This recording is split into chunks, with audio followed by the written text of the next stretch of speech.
Веселые клоуны, сладкие угощения, открытые улыбки гостей. Сегодня в рамках благотворительного марафона в Остинском театре проходит концерт. Все вместе, взрослые и дети.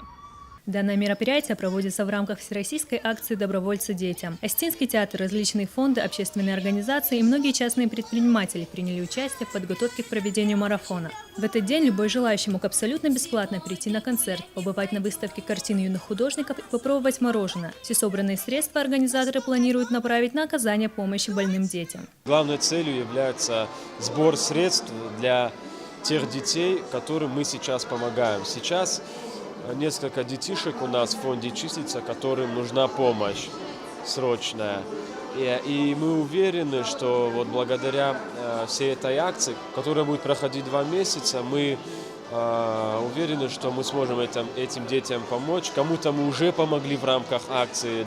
Как будто сундук со сказкой и словно чудесный ларец открыла коробочку с краской, попала в волшебный ларец. Как-то эта акция, она разрослась из маленькой в большую. У нас, оказывается, в республике очень много людей отзывчивых, готовых помочь, готовых прийти в любой ситуации на помощь. Это касается не только финансовых средств, но и сладости детям, воду, даже, самое элементарное такое маленькое внимание.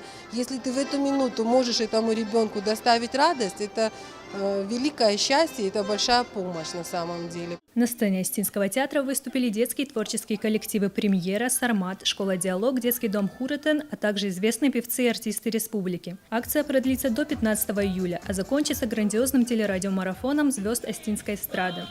Мадина Асханова, Самас Шипшев, Осетия ТВ.